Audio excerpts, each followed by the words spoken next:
Historical Reconstruction of Aryan X. Episode 26. What are the Upanishad Scriptures? To summarize the stories that have unfolded up to the last episode, the ancestors of the yellow, white, red, and black peoples living in Turkmenistan, Central Asia, faced a food shortage due to population growth. As a result of eating another life form, the grape, an incident known as the disaster of the five tastes occurred, making it impossible for them to continue living in Central Asia. The eldest son and ancestor of the yellow race, Huanggung, Huangcheng, who was the most senior among all the people, tied up his white hair, symbolizing his seniority, and knelt before the divine spirits of heaven and earth, Mago, to atone. He took responsibility for the five tastes, like Omi, and vowed to restore the original state of humanity. He then gathered the various tribes and proclaimed, "The calamity of the five tastes, like Omi, is overwhelming us. This is because those who left the great fortress did not understand reason and law, and only their ignorance grew. The purity of our land is gone, and the great fortress of our region is in peril. What shall we do now?"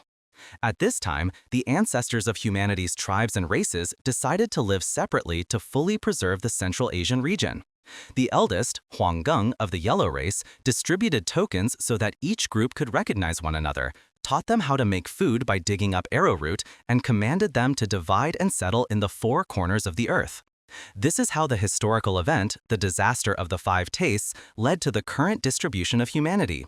The yellow race in the Far East and Southeast Asian continent, the white race in the West, including Europe and North Africa, and the red and black races in the South Asian and African continents. For reference, the five tastes like Omi, Wu-wei, are sweet, spicy, bitter, sour, and salty. The migratory destinations of the four major groups. The location of the land where Changgung, the second son of the yellow race, migrated and lived. Below a mountain where a river flows through the center of five mountains, on the left side, lies Gumgongsan, the spiritual mountain for all Scythian Aryans worldwide. In the flat region at its base is a blue land named Cheongju, where Changgung lived. From here, he led his people through the eastern gate to a place called Unheiju, the Sea of Clouds. This is the present-day Yunnan region of China. The population began to spread from this central point. The location of the land where Baekso of the white race, who caused the Omi disaster, migrated and lived. In a flat area surrounded by three mountains with a river flowing through it, there is a white-colored region above the yellow-hued land. This bright white land, known as Baekju, later became a gathering place for forces that challenged the emperor's authority. It was also called Unju, symbolizing silver. From here, they led their people through the western gate to Walshikju, the land where the moon rests. This is the land of Georgia, below the Caucasus Mountains on the Anatolian Peninsula in modern Turkey. This became the foundational territory for the white people of Europe. It was here, together with the Scythian Aryans from Central Asia, that the civilizations of Greece and Rome were born. It is important to remember that Mount Olympus from Greek mythology is located on the Turkish peninsula, the land where the red and black people of modern-day India, the Hyksos, lived. To the right of the central river, below the five mountains, is Yeongju-san, also known as Halasan Mountain. This red-colored land is Chokju, the stage for the Battle of Red Cliffs in the historical Romance of the Three Kingdoms. The red and black people lived here. From this place, they led their people through the southern gate to Songsengju, the land where stars are born. This is the region of Pakistan and northern India, below the Himalayan mountains.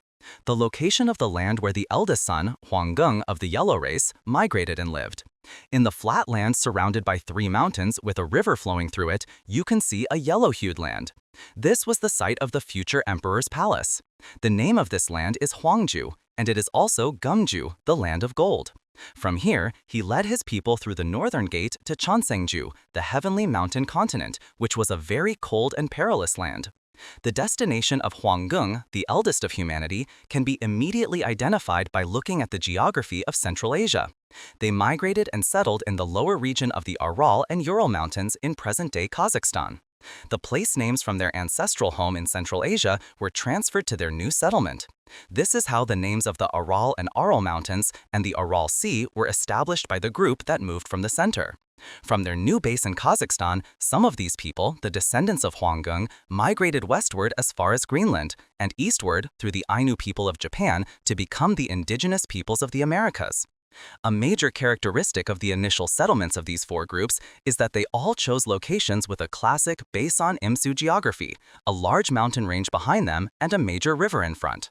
It was during this time that the eldest lineage of humanity, the Huanggung, who moved north, created the scripture that is now known as the Indian Upanishads. The word Upanishad, in fact, is pure Korean. Upa in Upanishad means the upper pontificate or high court of law, and Nishad is the pure Korean word for succeeded or inherited.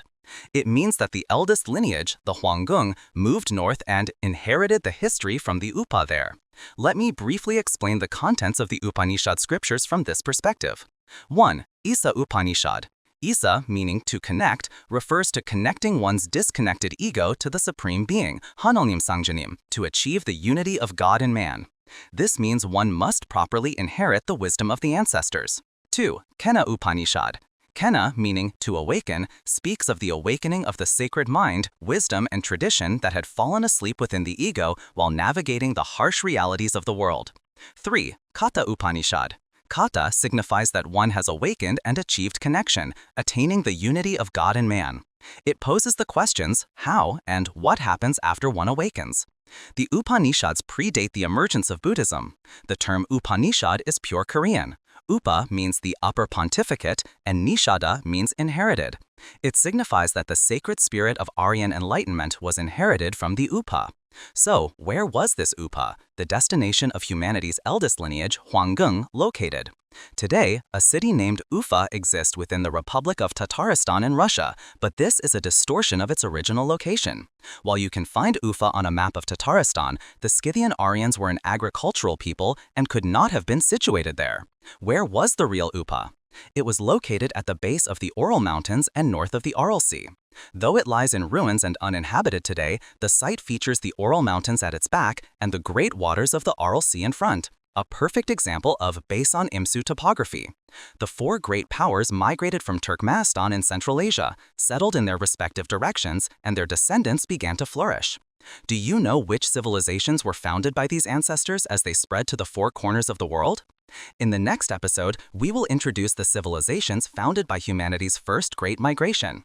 I sincerely hope you will share this with many others and join us for this once-in-a-lifetime opportunity. It will be an earth-shattering revelation. Subtitles can be translated into your native language, so please make use of this feature.